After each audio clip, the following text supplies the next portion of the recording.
Aircraft, इसके अलावा aircraft की ट्रेजेक्टरी से भी साफ है कि दोनों इंजन फेल नहीं हुए थे।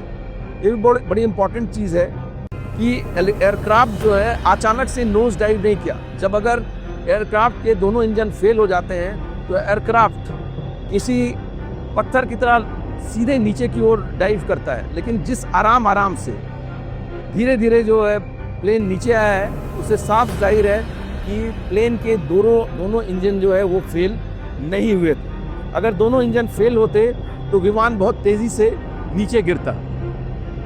गियर इस पूरी स्थिति में गियर नीचे ही रहा और धीरे धीरे विमान नीचे आता रहा। दोस्तों, एक्सपर्ट का ये भी मानना है कि अगर जो लैंडिंग गियर है उसमें कोई फॉल्ट होता तो जिस समय विमान रनवे पर थोड़ी देर के लिए ट्रैवल करता है और उसके बाद टेक ऑफ करता है, तो उस वक्त विमान में हाइड्रोलिक फेलियर हो जाता या विमान जो है क्रैश कर सकता था रनवे पर ही। लेकिन ऐसा नहीं हुआ। इसका मतलब टेक ऑफ के वक्त जो लैंडिंग गियर था वो सही काम कर रहा था और इसमें किसी तरह की कोई छेड़छाड़ नहीं की गई है।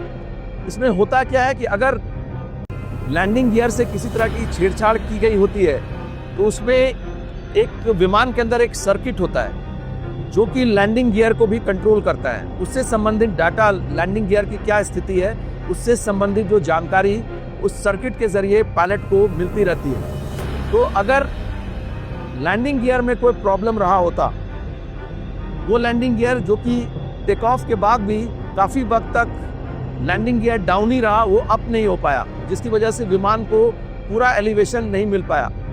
तो अगर लैंडिंग गियर में उड़ने के वक्त कोई खामी होती, किसी तरह की प्रॉब्लम होती और अगर उससे छेड़छाड़ की गई होती तो जो सर्किट है विमान के अंदर का, उसने विमान के पायलट को इस बारे में जानकारी दे दी होती।